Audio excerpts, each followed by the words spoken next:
alma de maíz, así es mi país. Tlayoli sustento, es más que alimento, alma de maíz, así es mi país. Maíz de colores, hay cuantos sabores. Hola queridos amigos, pues aquí estamos otra vez en estos lunes de Por fin amanecí cantando. Hoy vamos a tener un programa bien congelado, así como me están viendo.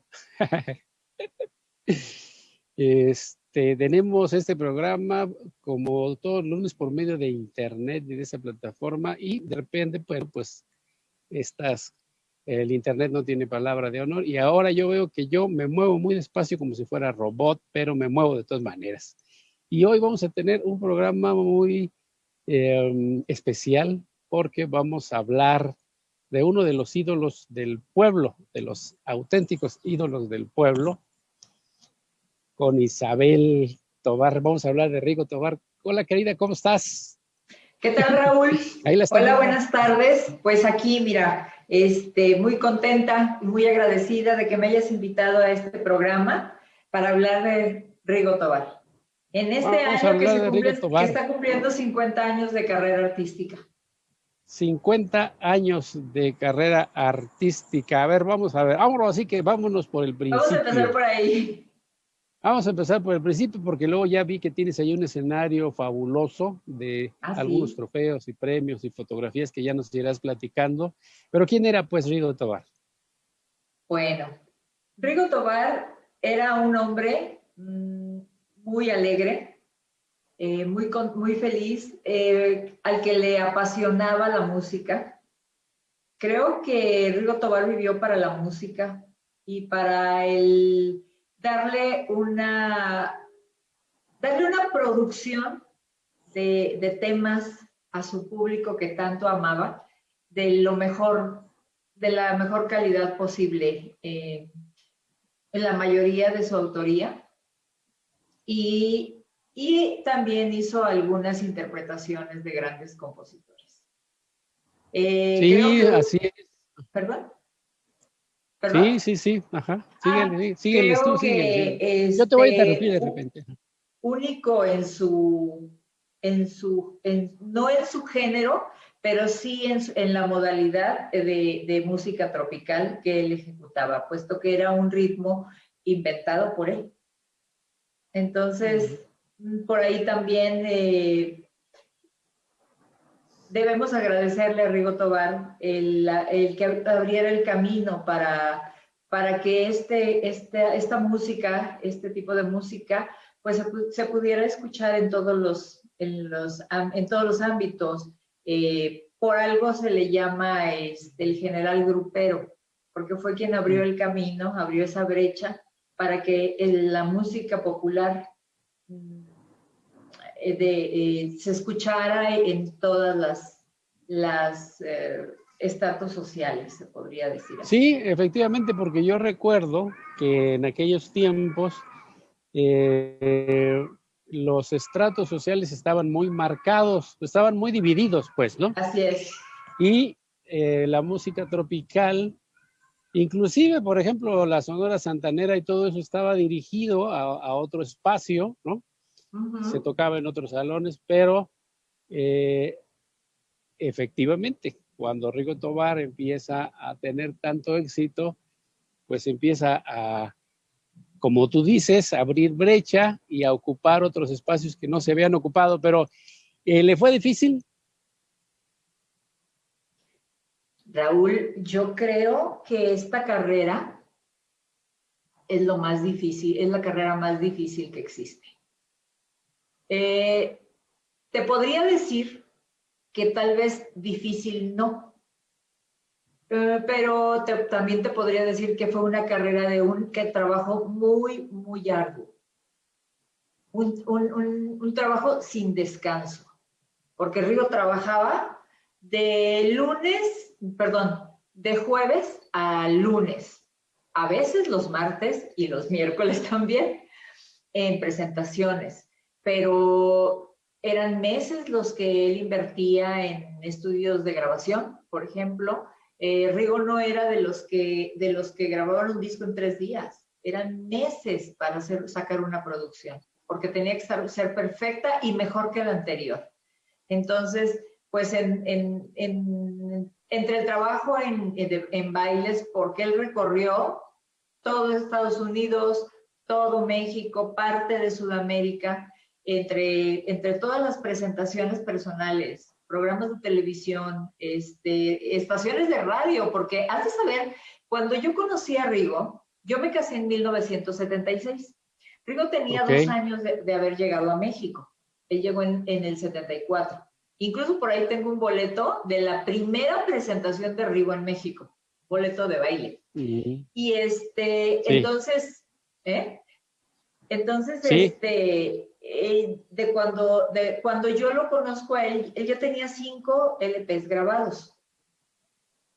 Creo que 4 de ellos fueron los que grabó en Estados Unidos, porque la carrera de Rigo empezó en Houston, Texas, no en México. Entonces, y cuando yo llego a su vida, que es en el año 76, en ese año, 2 meses después de casarnos, sale a la venta el disco de La Sirenita.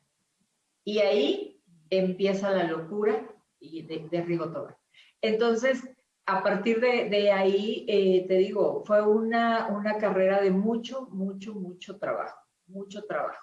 Sí, había gente que no lo aceptaba, o que no lo quería, o que lo criticaba por el tipo de música, o por lo que tú quieras. No somos, como dice el maestro Cuco Sánchez, no somos monedita de oro, ¿verdad? Entonces, sí tenía mucho en su contra, pero pues Rigo tenía un espíritu incansable, era un guerrero en todo su esplendor, así que él iba a lo que iba, y lo que quería él era darle alegría a su público, siempre. Pues sí, sé de lo que me estás hablando, ya sabes que también andamos nosotros en el mismo esfuerzo. Así es. Te preguntaba, fíjate que alguna ocasión me decía José que uno se puede pasar la vida en esto y no pasa nada. O sea, no pasa nada con la carrera de quien se pasa la vida en esto. Y bueno, pues hay quienes se logran de alguna manera que siempre es muy extraña, o sea, los caminos siempre son muy distintos para todos, ¿no?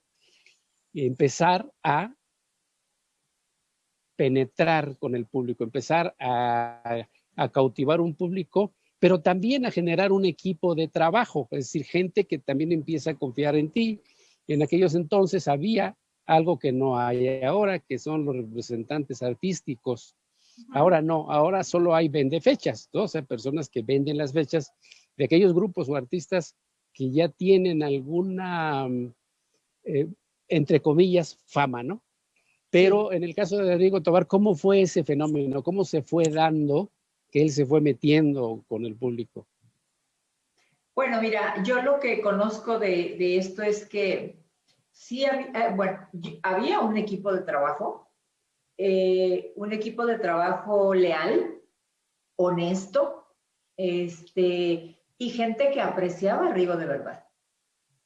Entonces, creo que sí, hacían muchos corajes con él, no te lo voy a mentir, no te voy a mentir, porque pues Rigo tenía su carácter, era muy perfeccionista, y había días en que se pasaba las 2, 3 días, a veces 2 noches seguidas en el estudio, y tenía que salir de ahí y correr a la casa y bañarse y maletas, porque ya tenemos que irnos a tocar a no sé dónde, y bueno, era así como muy intenso todo eso.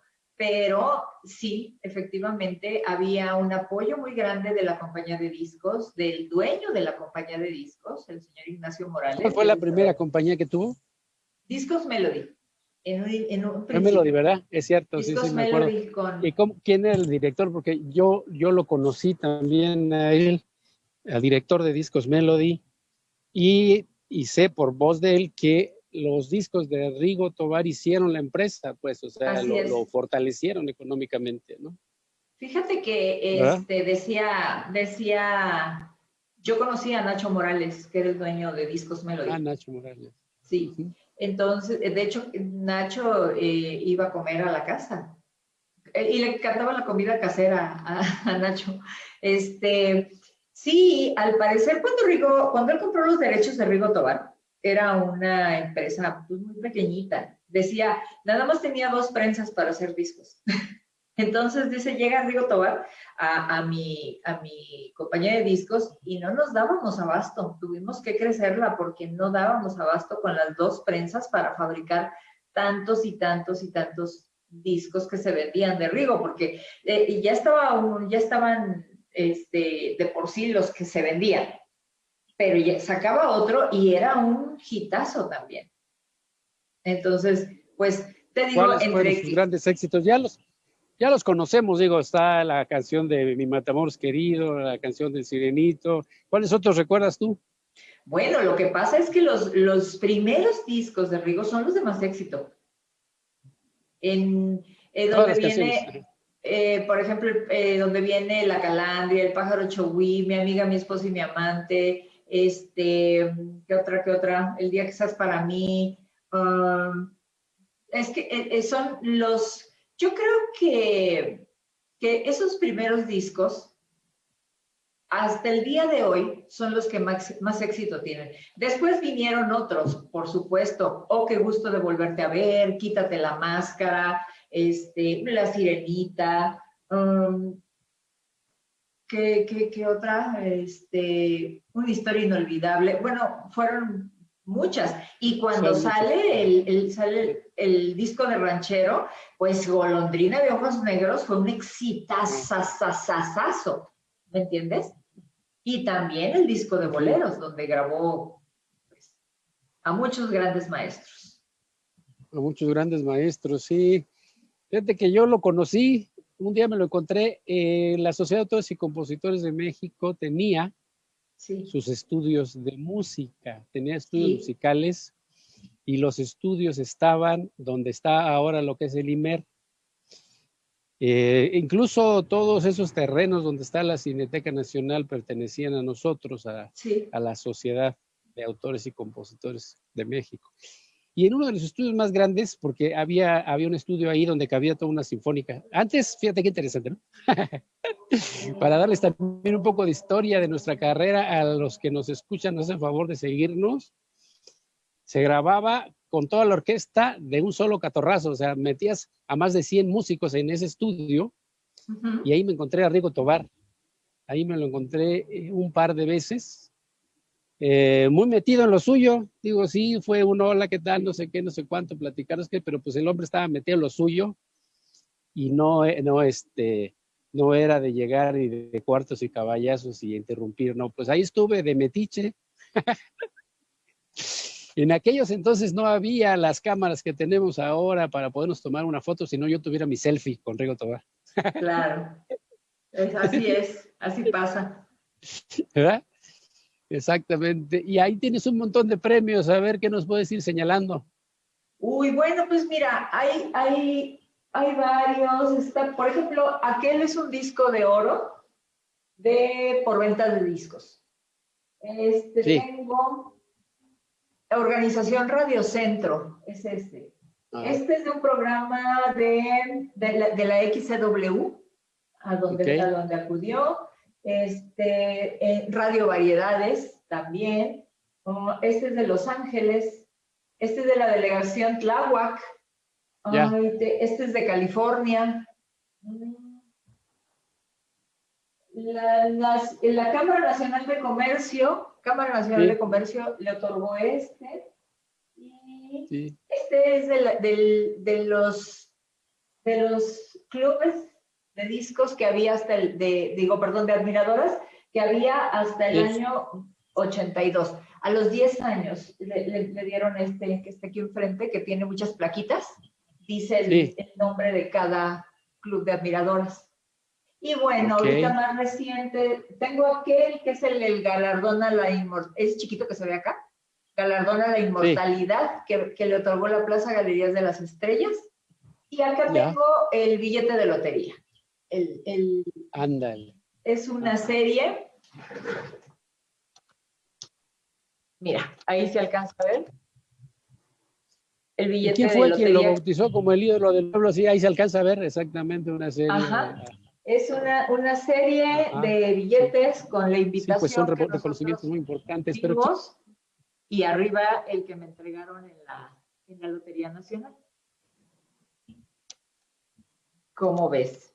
Y eso es pues una parte, porque no, a todo dar. Ajá. Ajá. tengo algunos otros que tengo, bueno, pues de partidos políticos, y nada más me falta una imagen religiosa, porque también el clero estaba muy,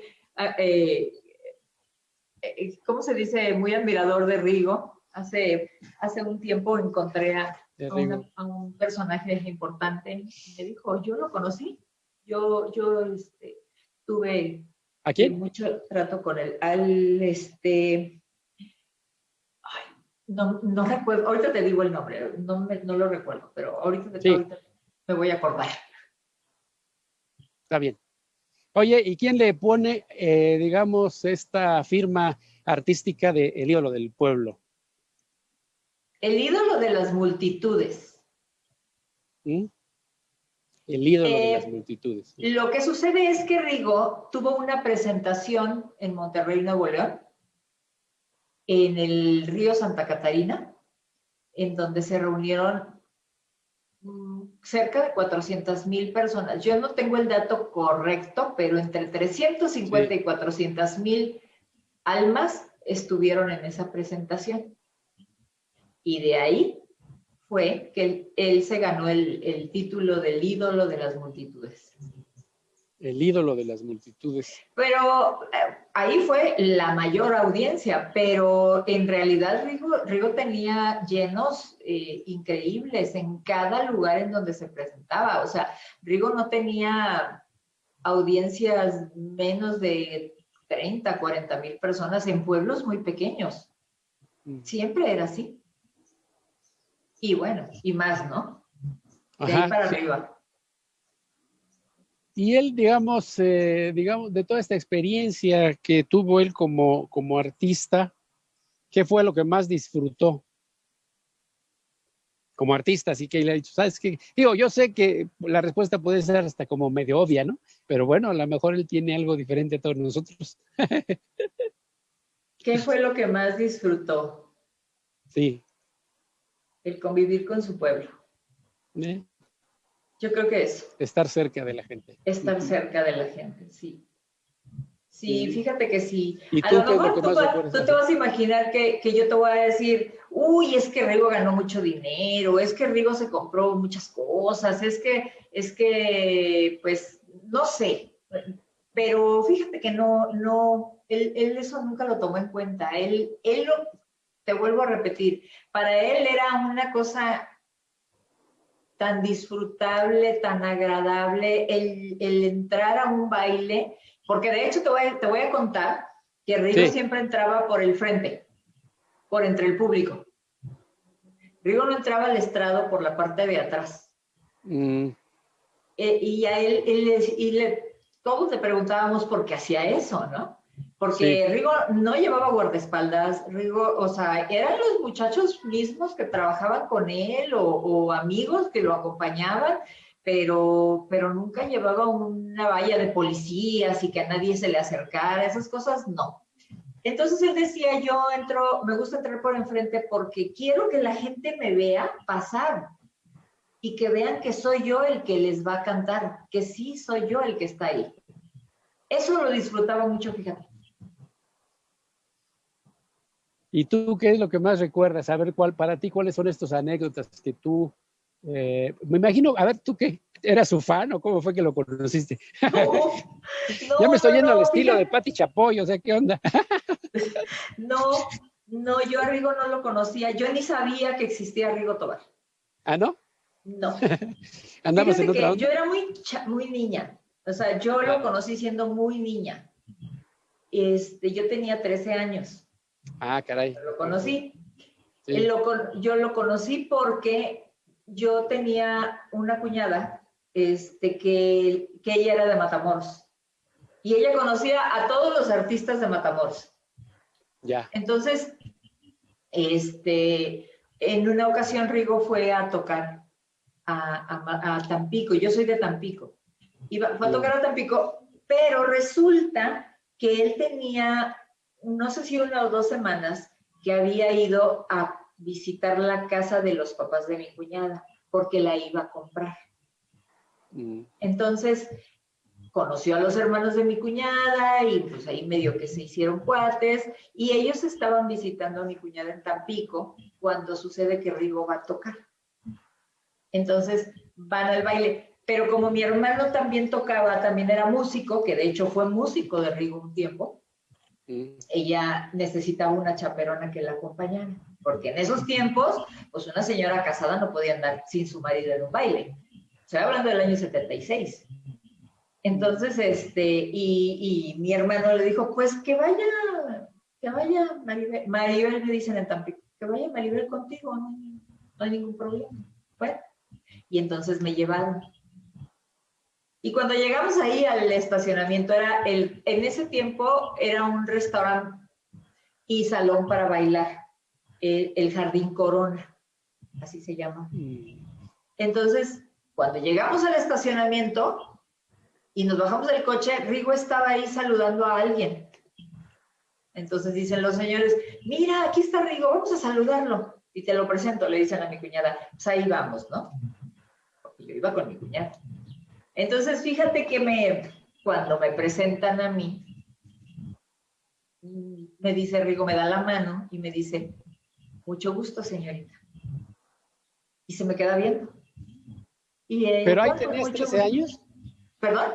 ¿Ahí tenías 13 años? Ahí tenía yo 13 años. Pero yo no parecía de 13 años, yo ya me veía más grande. Claro. Entonces, pues siguió Rigo platicando con uno y con otro y con el otro y con el otro, pero a mí nunca me soltó la mano. Míralo, abusadito. Así conocí yo a Rigo Tobar. Ah, ya. Y escuché su música cuando tocó.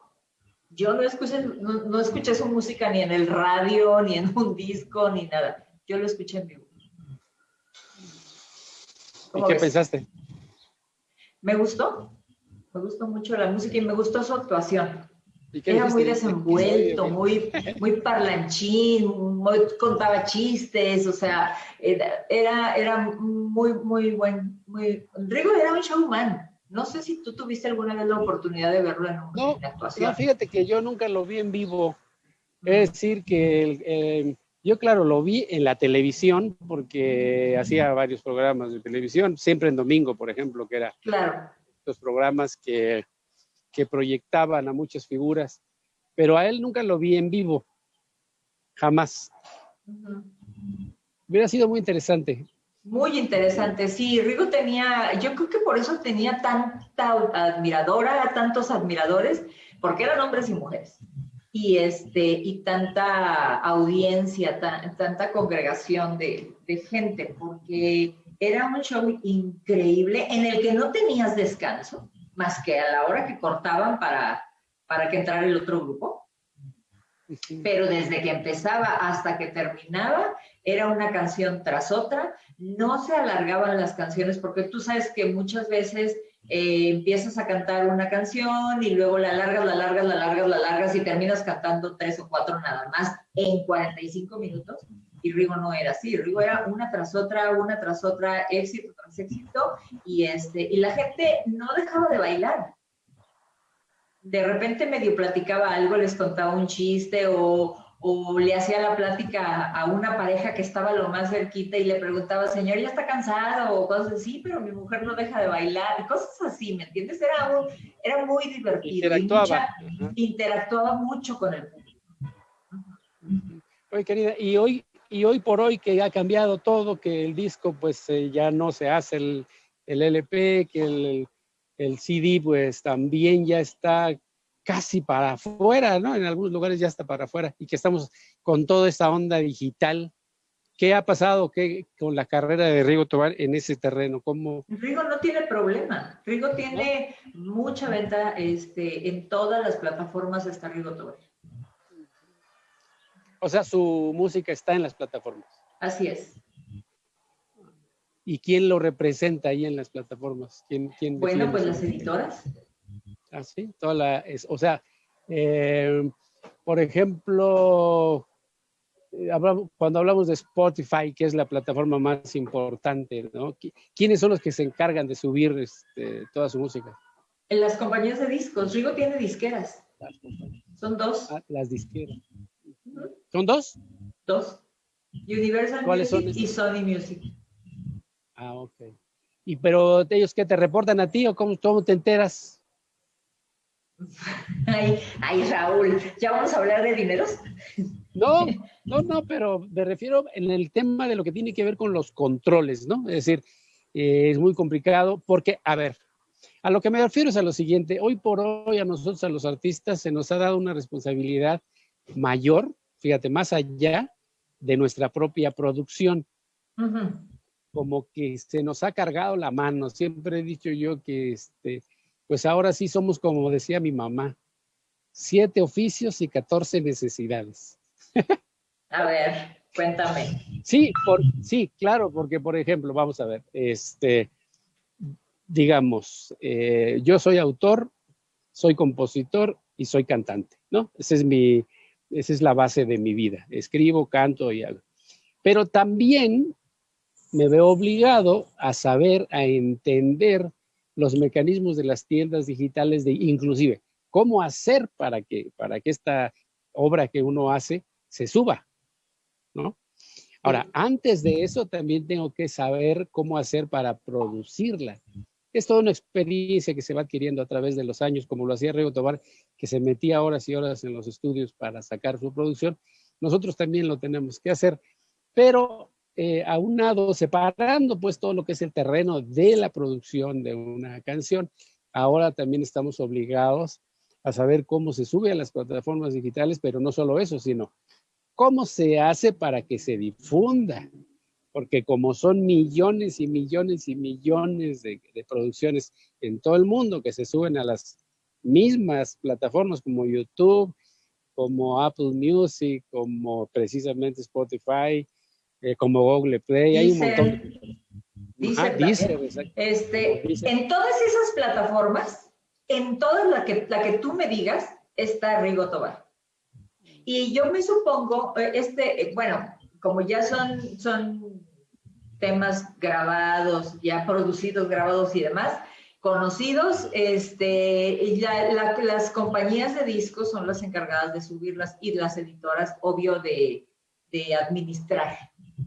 Y obviamente ellos pues nos reportan a nosotros, igual la sociedad de autores, por otro lado está la Andy, hay otra empresa en Estados Unidos que se llama, no recuerdo, pero esa le reporta a la Andy, y pues tenemos también por parte de la ANDA películas y programas, ya sabes, todo eso es algo que Rigo ya dejó negociado y que yo al menos, pues sí estoy al tanto porque me ha pasado que han utilizado temas para alguna película y que no han pagado la licencia. Sin autorización. Así es. Eso sí me ha pasado y la que está al pendiente soy yo.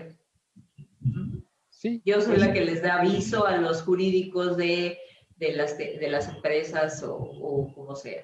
Cuando hay alguna cuestión de, no sé, un comercial o algo así y llegan primero a la compañía de discos, ellos me avisan. Para ver los precios, ¿no? Vamos a ver cómo está el mercado. Hay que ver cómo está el mercado. Que pues sí ha cambiado muchísimo, ¿eh? La verdad es que, claro, por ejemplo, los beneficios que teníamos los compositores de que un artista de éxito, como lo fue Rigo Tobar, grabara una canción, digo, a mí nunca me grabó, yo nunca le edité más, o sea, eso es punto y aparte, pero a lo que me refiero es que cuando sucedía, vamos a suponer, por ejemplo, que me hubiese grabado una canción dentro del disco de La Sirenita, ¿no? Que fue un exitazo. Si eso hubiera pasado, yo hubiera recibido regalías del disco, aunque la canción nunca se hubiera escuchado, porque estaba adentro de una producción de un disco. Ahora no. Ahora, para poder recibir regalías de una canción, esa canción tiene necesariamente que tener una audiencia. alguien que la escuche y alguien que la busque, alguien que la comparta, ¿no? Que ahora se utiliza tanto el compartir, el RT, el hashtag, todas esas cosas nuevas que hay. Pero es una canción, una sola, no es toda la producción, es una sola canción. Entonces, esa es la parte que a nosotros nos vino a partir la mandarina en gajos, ¿no? Porque no es lo mismo recibir regalías de una plataforma como Spotify que para que te dé $4,000, por ejemplo. $4,000 son 1,000,000 de reproducciones. 1,000,000. Así es. Para $4,000. Entonces, ahí viene una parte completamente injusta y abusiva de las plataformas, ¿no? Que no distribuyen, digamos, de manera más equitativa el dinero. Claro, es toda una discusión porque pues también ellos muchas se declaran en números rojos, ¿no? O sea, ve tú a saber cómo manejan sus finanzas o cómo está el tema, pero se declaran en números rojos y por eso es que la distribución del dinero es muy bajita. Es un trabajo verdaderamente, ahora sí que por amor al arte, poder sacar una producción porque no es costeable de ninguna manera. Es decir, ni siquiera que tuvieras una reproducción de 1,000,000, o sea, vamos a suponer una canción, ¿no? Una canción, vamos a suponer que tienes 1,000,000 de reproducciones, ahí tienes tus $4,300. Pues con $4,300 no produces una canción. Pues no. No te alcanza. No. Los costos siguen siendo altos a pesar de la facilidad que nos da la electrónica, ¿no? Digo, también es algo que ha cambiado. Rigo Tobar grababa con sus músicos. Yo lo vi pues ahí, en ese estudio tan hermoso que teníamos en la sociedad, con sus propios músicos. Y de repente también metía a otros músicos, invitaba a otros ahí para que hicieran una producción más completa. O sea, no era nada más, ¿cómo se llamaba el Rigo Costa Tobar? Azul. Era el conjunto Costa Azul. Costa Azul, ¿verdad? Sí. Rigo Tobar. Bueno, lo que sucede es que cuando eran necesarios otros músicos, obviamente los tenía que... Por ejemplo, cuando grabó Ranchero, era el mariachi, claro. Grabó con el mariachi michoacano. Y pues era el mariachi, pero también llevaba guitarras y también llevaba el órgano del Costa Azul y también llevaba algunas, porque eso es algo que Rigo hacía, o sea, eso fue algo que también se le admiró mucho a Rigo, las fusiones que hizo a lo tradicional. Oye, querida, ¿y a ti qué te gustaría decir que yo no te he preguntado? ¿Qué es lo que te gustaría hablar de Rigo Tobar? ¿Qué quisieras que se supiera? Pues no lo sé, no sé, es que pues siempre hay tanta cosa que decir, pero siempre me va saliendo conforme me van preguntando, ¿verdad? No sé qué te gustaría saber que nadie sabe. No sé. ¿Qué te gustaría saber que nadie sabe? A ver, ¿qué podrías decir que nadie sabe de la existencia de un artista? No porque no conozcan al artista, todo el mundo lo conoció, era una persona muy popular. Era muy famoso Rigo Tobar, pero ¿qué no se sabía de este artista, digamos, en la soledad, no en la intimidad, no nos vamos a meter en la intimidad, en la soledad de artista, de su mundo interno? Como para irnos despidiendo, ya estamos terminando el programa, así que para que tú vayas platicando aquello que tú quieras contarnos. Bueno, les puedo platicar qué hacía Rigo cuando llegaba de tocar, por ejemplo. Por ejemplo. Mira, Rigo llegaba regularmente a las 8 o 9 de la mañana, cuando venía de un baile, por decirte, en el Estado de México, ¿no? Sí. Y contrario a lo que a lo mejor muchos piensan, llega cansado, llega a dormir, Fíjate que no. Él llegaba y se sentaba a tocar en el piano. Y ahí se la pasaba. ya ponle tu 8, 9 de la mañana, se sentaba a tocar y luego ya me decía, quiero desayunar tal cosa, ¿no? Y bueno, en lo que yo le preparaba el desayuno y eso, él estaba ahí tocando. Lo que sí era algo que no le podía negar y no dejaba de tomar nunca, era el café. Y café de cafetera, ¿eh? O sea, no Nescafé jamás. Y entonces, bueno, ya le servía yo su cafecito y en lo que me ponía manos a la obra, él estaba tocando muy tranquilo, como que eso lo utilizaba para bajar la adrenalina de la actuación, como para llegar a su casa y relajarse. Ya después desayunaba, comía, era de muy buen comer, y después de eso ya se subía a descansar. Y ahí sí que nadie hiciera ruido. ¿Y fue el único de su familia? ¿Y fue el único de su familia que se dedicó a la música? No, de hecho en el conjunto Costa Azul anduvieron 2 de sus hermanos. Ah, ya. 3 o sea, de que sus tenía, hermanos. ¿Y tenía influencia musical de parte de alguno de ellos o él era de los más pequeños? Pues mira, su papá era músico. Su papá tocó un tiempo, no sé cuánto tiempo, pero él, cuando Rigo era niño, el papá tocaba sí. en la banda municipal de Matamoros. Y tocaban en una plaza. ¿Cómo? De ahí viene la influencia musical. Yo creo que sí. Yo creo que bueno, Rigo siempre tuvo acceso porque en su casa se guardaban los instrumentos. Entonces, desde muy niño, él tenía acceso a los instrumentos que se ocupaban en la banda, por un lado.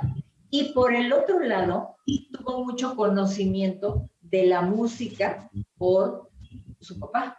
Como por ejemplo, pero de la música cubana, de la música peruana, de ese tipo de música, Rigo conocía mucho.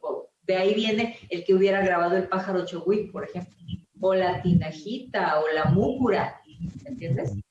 De esa influencia que tuvo de su padre. Eso es algo creo que nadie sabía. Agradecerte que nos hayas dado la oportunidad de platicar, de meternos un poquitito en la tradición musical de México con una figura popular, un estilo único, distinto, diferente. Exacto. Y pues que generaba trabajo, que generaba dinero, que como alguna vez también me lo dijo mi querido Pepe, era una industria, José, para 20, 30 familias. Me imagino que Rigo Tobar andaba por las mismas porque... Pues la tal gente vez hasta como por 80.